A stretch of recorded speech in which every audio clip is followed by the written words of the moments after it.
हनुमान जी के पास जाने का पहला लाभ सुनिए।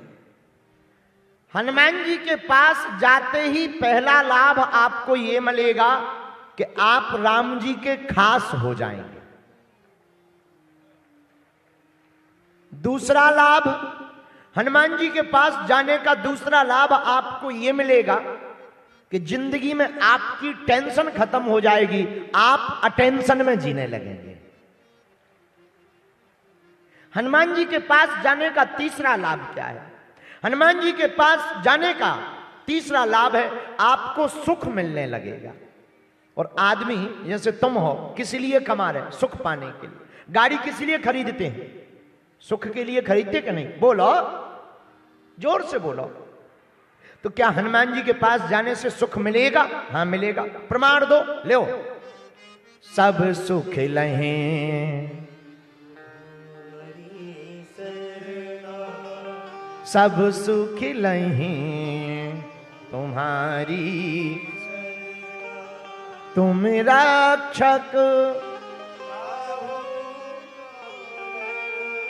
अच्छा, हनुमान जी सब सुख देते। ये सब सुख क्या है? सब में क्या क्या?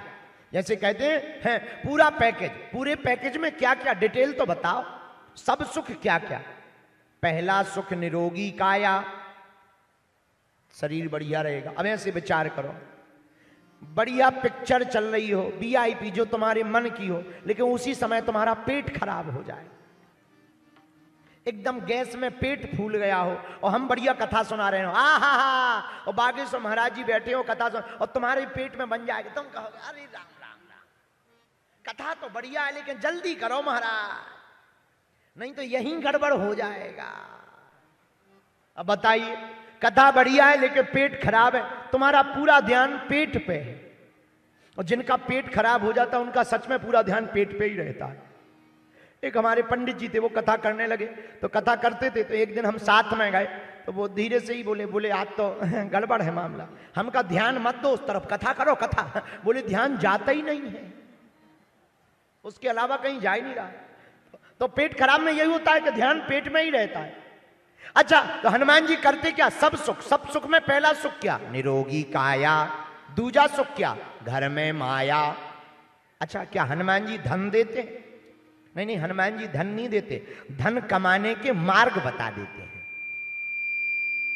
अच्छा, हनुमान जी धन नहीं देते, धन कमाने के जगह बता देते हैं, धन कमाने वाले लोगों को जुड़वा देते हैं। तीसरा सुख क्या? तीजा सुख सुलक्षण नारी। किसी का घर बढ़िया हो, मकान बढ़िया हो, पर मान लो घर वाली बेकार हो, तो जैसे ही मकान है और नहीं दोनों बराबर हैं। बोलो सीताराम। एक हमारा चेला था, बहुत अमीर है, अभी भी है, मर नहीं गया।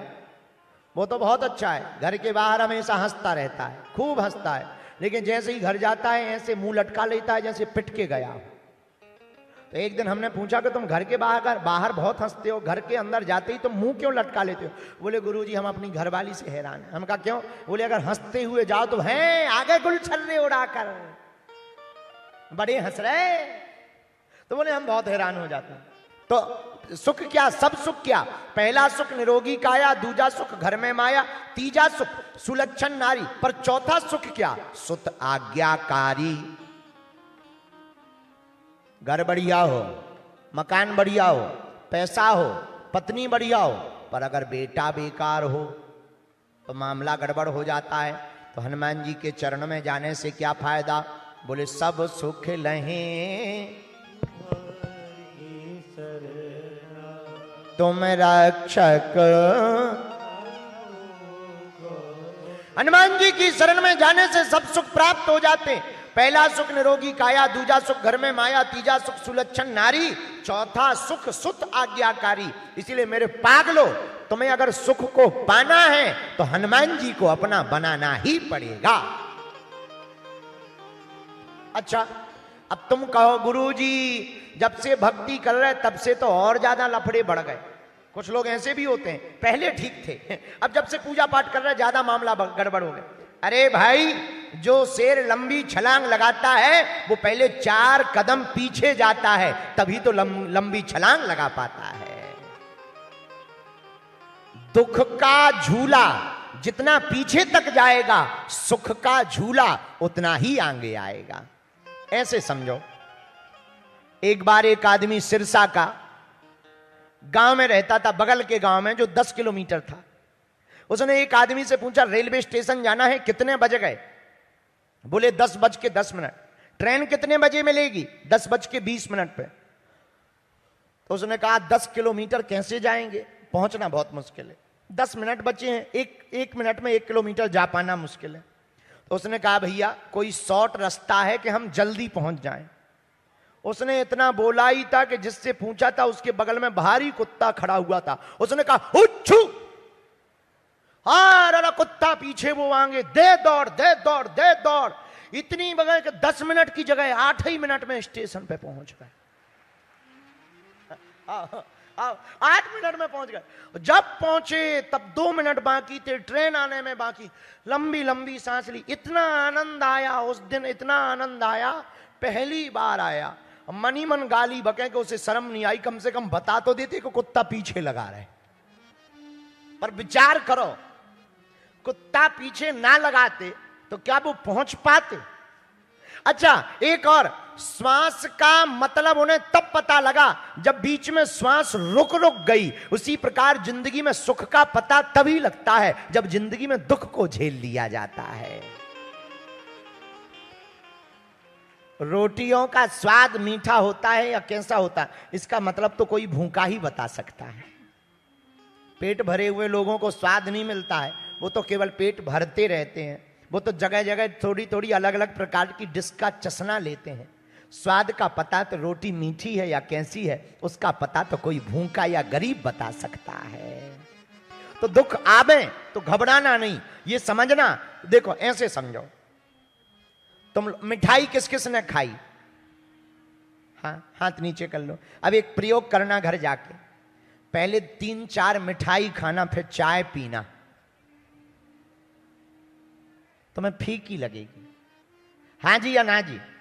मिठाई खाकर चाय तुमको फीकी लगेगी। ऐसे ही जिंदगी में अगर सुख रहेगा और हनुमान जी की कृपा से सुख मिलेगा तो सुख फीका लगेगा। अगर तुम्हें दुख आए तो घबराना मत, सुख का मीठापन तुमको हनुमान जी की कृपा से पता लगेगा। इसीलिए हनुमान जी कैसे हैं? सब सुख लहें तुम रक्षक।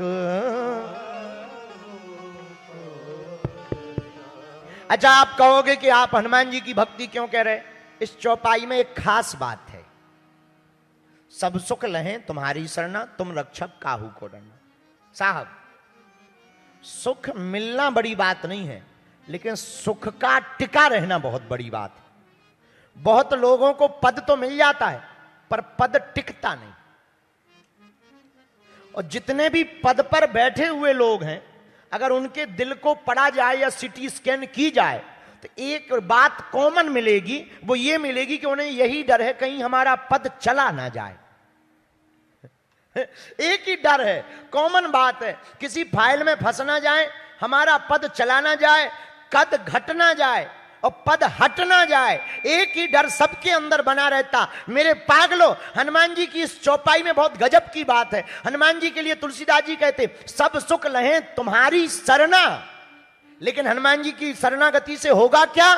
बोले तुम रक्षक। हनुमान जी रक्षक हैं तो कद और पद हटने की चिंता भी नहीं करना, क्योंकि हनुमान जी जब रक्षा करेंगे तो कद और पद हट भी नहीं पाएगा।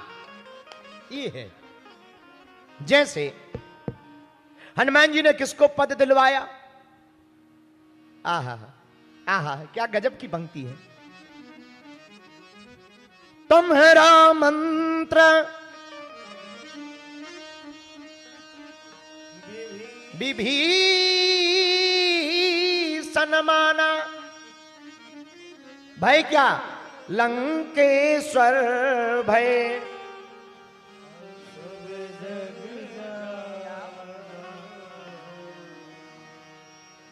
हनुमान जी का मंत्र किसने माना? बोलो। जोर से बोलो।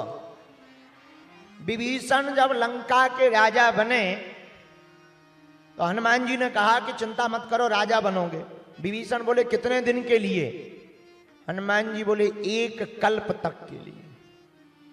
विभीषण बोले बुरा ना माने तो एक बात बोलो, हमारा भाई भी राजा है, लेकिन उसको छुड़वा करके तुम हमें राजा बनाना चाह रहे, कल के दिन कहीं ऐसा ना हो हमसे बेहतरीन मिल जाए, उसको राजा बना दो। तब हनुमान जी बोले चिंता मत करो, हम हैं, और जब तक हम हैं तब तक तुम ही राजा रहोगे। ये हनुमान जी का स्वभाव है। क्या? हनुमान जी की कृपा से मिला हुआ सुख चिंता नहीं है, इसलिए हनुमान जी की भक्ति करना आवश्यक है। सब सुख लहे तुम्हारी सरना, सब सुख लहे तुम्हारी सरना, तुम रक्षक का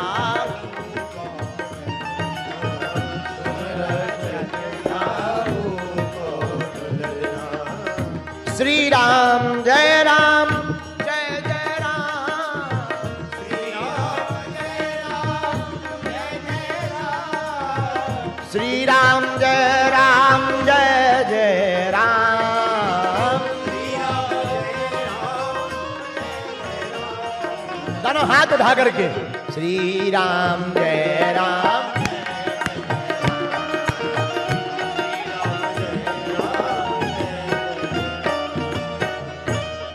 इसीलिए हनुमान जी की भक्ति बड़ी अद्भुत है। हनुमान जी की भक्ति करने वाले साधक को सब सुख मिलते हैं, पर सब सुख के साथ साथ हनुमान जी की तरफ से जो हनुमान जी की भक्ति करता, मिलने वाली सुख और सुविधाओं और साधनों की उन्हें चिंता नहीं करनी पड़ती। उनकी रक्षा स्वयं श्री अंजना नंदन वीर बजरंग बली करते हैं। अब अगला विषय, हनुमान जी ने किसी को बड़ा बनाया है? विभीषण को बनाया, सुग्रीव को बनाया, और तो छोड़िए हमारे हनुमान जी ने तो स्वयं श्री राम जी को भी राजा बनवाया है। हनुमान जी ना होते तो न जानकी का पता लगता, ना रावण मर पाता, ना रावण मर पाता, ना राम जी राजा बन पाते। बोलो जय सिया राम, जोर से बोलो।